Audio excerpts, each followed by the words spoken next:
कितना अहंकार है आपके प्रदेशाध्यक्ष जी का और आपके इनका। वो एक लाइन है रहीम जी की, मैं बोलना नहीं चाहती, मन में एक दोहा याद कर लेना आप। मेरी सासू जी कहते थे कि शेर की हांडी में 2 शेर डल जाता है तो समाता नहीं है।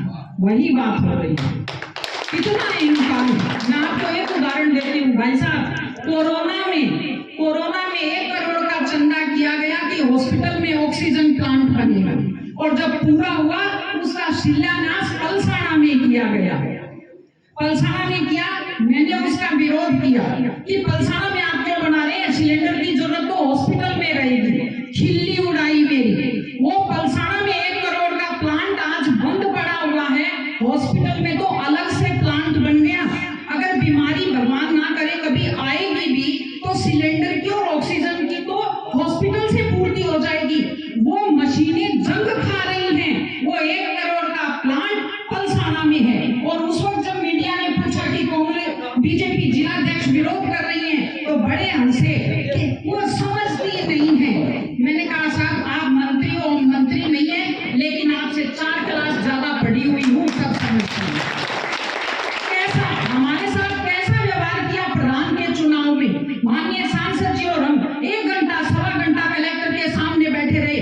8 फोन आए, कलेक्टर साहब हर 3 मिनट से उठते, फोन लेकर अंदर भागते, फिर आते अंदर भागते। बेईमानी की जो वादा हमारे साथ कलेक्टर साहब ने किया, उन पर इतना दबाव डाला कि बेईमानी से उन्होंने अपना प्रधान बनाया। ये प्रधान का अपन चोरी का है, उनका ईमानदारी का नहीं। कॉलेज के चुनाव देखो, आप याद करो कॉलेज का क्या छोटा सा चुनाव होता है, 16 वोट कैंसिल किए। वो बच्ची हमारी एससी की थी, मंगलूना की, उसको कहा कि तुम अपना प्रतिनिधि नहीं बिठा सकती, खुद बैठना पड़ेगा।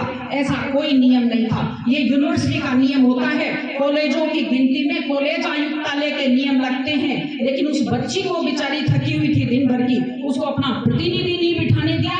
वो बोल नहीं पाई बच्ची, 16 वोट कैंसिल किए और 8 वोटों से अपना कैंडिडेट जिता दिया। जो कॉलेजों के चुनाव में बेईमानी करते हैं, क्या ईमानदार हो और घमंड देखिए होगा।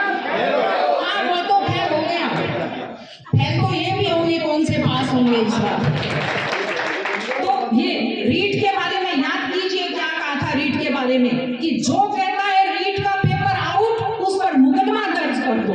भास्कर ने कहा रीट का पेपर आउट, पत्रिका ने कहा, सारे देश ने कहा रीट का पेपर आउट, किस पर मुकदमा दर्ज कर दो। एक उदाहरण आपको बताती हूँ, जगह का नाम नहीं लूंगी। भाई साहब एक महिला थी, उदयपुर से बेचारी इतने दूर गांव से यहाँ ट्रांसफर करवा के आई। हमने जब रीट का पेपर आउट होने के खिलाफ लक्ष्मणगढ़ में जुलूस निकाला, उसके ससुर जी हमारे जुलूस में आ गए। उसका नाम लेकर कहा कि जहां से ट्रांसफर करवा के आई है वापस इसका वहां ट्रांसफर करवाओ, और वापस वहीं उदयपुर के पास एक गांव में उस महिला का ट्रांसफर करवाया। इतना भी बदला कोई लेता है क्या? हम इतनी संख्या में इकट्ठे होने चाहिए कि हम चुनौती देकर के कह सकें कि गोविंद जी बड़ा शौक है आपको मुकदमे दर्ज करवाने का, बड़ा शौक है आपको ट्रांसफर करवाने का। ये बैठे हमारे 50,000 लोग, किस का ट्रांसफर करोगे, किस से बदला लोगे, किस पर मुकदमा दर्ज करवाओगे। वो खीरवा की बाकी जो घटनाएं हैं उनका मैं जिक्र करना नहीं चाहती, इसलिए मैं आपसे कहती हूँ। और एक बात और कह देती हूँ, आपने सबने दावे किए इतने, मुझे बैठे बैठे चिंता हो रही थी। मैं आपको बता देती हूँ, मैं चिकनी चुपड़ी बातें करती नहीं, मैं कटु सत्य कहती हूँ। संगठन के मामले में, बूथ समितियों के मामले में मैंने कितनी माथापच्ची की है। जिले में हालत बूथ समितियां जो हैं सबसे कम बनी है, ऊपर से मुझे उड़ाना मिलता है, तो वैसा नहीं होना चाहिए। कितनी बार यहाँ मीटिंग की, आप कहते हो 3 दिन में बना देंगे बूथ समितियां, वैसा मत कर देना आप। इसको सीरियसली लीजिए। हाथ के प्लस्तर बनाए हुए हमारे पूर्व प्रदेशाध्यक्ष जी हमारे बीच आए हैं, इसलिए ये मैंने आपको कह दिया है कि पायल अगर नहीं टूटेगी तो हाथ टूटेगा।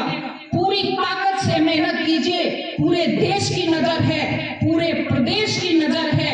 ये अहंकार टूटना चाहिए उस दिन, और जब इनकी उल्टी गिनती दिख जाएगी कि शुरू हो गई है, तो जो इनके चमचे घमंड दिखाते फिरते हैं उनका भी उत्साह कम हो जाएगा। और ये जो अक्सर अपनी बात सुनते हैं ना, सुनते नहीं है बिल्कुल भी, गोली देते रहते हैं। उन अफसरों के भी हौसले कमजोर हो जाएंगे, अपनी बात सुनना शुरू कर देंगे। अपन जाएंगे तो कुर्सी पर खड़ा होना शुरू करेंगे, झुककर नमस्कार करना शुरू कर देंगे। बहुत जरूरी है, ये एक साधारण रैली नहीं है। मैं आपसे कहती हूँ, ये जो 4 साल का कुशासन है उसके अंत करने का शंखनाद है। इसलिए आपसे बहुत विनम्र शब्दों में विनती है, 2 दिन 3 दिन 17 तारीख की शाम तक इसी लक्ष्य के लिए 1-1 मिनट दीजिए, 1-1 दरवाजे पर दस्तक दीजिए, 1-1 व्यक्ति को जोड़िए। आप ये मानकर चलिए लक्ष्मणगढ़ के लोग कि ना कोई झुंझुनू से आ रहा है और ना कोई चूरू से आ रहा है, ये रैली आप ही को करनी है, ऐसा सोच करके रखिए। आप ये सोचिए और लक्ष्य पूरा कीजिए। आप लोग इतनी देर तक आप आए, इतनी बड़ी संख्या में आए, और महिलाओं का एक भाई साहब ने कहा महिलाएं होनी चाहिए, तो भाई साहब महिलाएं तो बेचारी तब आएंगी नहीं जब ये पुरुष अनुमति देंगे। मैं यहाँ 8 बजे तक बैठी हूँ या ये बहनें बैठी हैं, तो हमारे पति ने अनुमति दी है तब बैठे हैं हम लोग। इसलिए आप सबसे निवेदन है, आप लाइए, बिल्कुल लाइए। ऐसे वहां प्रतिनिधि पहुंच जाए, सरपंच प्रतिनिधि, पंचायत समिति सदस्य प्रतिनिधि, नाजाबाद में देख रही हूँ कौन कौन प्रतिनिधि बैठे हुए हैं। अब तो ठीक है, लेकिन मीटिंग में आप जरूर महिला शक्ति थोड़ी आनी चाहिए। ये हम सब देखें, अच्छी मीटिंग लगेगी अगर महिलाएं आएंगी। पुणे आपसे निवेदन, पूरा प्रयास कीजिए, बहुत जरूरी है पूरे राजस्थान के लिए यहाँ की रैली सफल होना। बहुत बहुत धन्यवाद।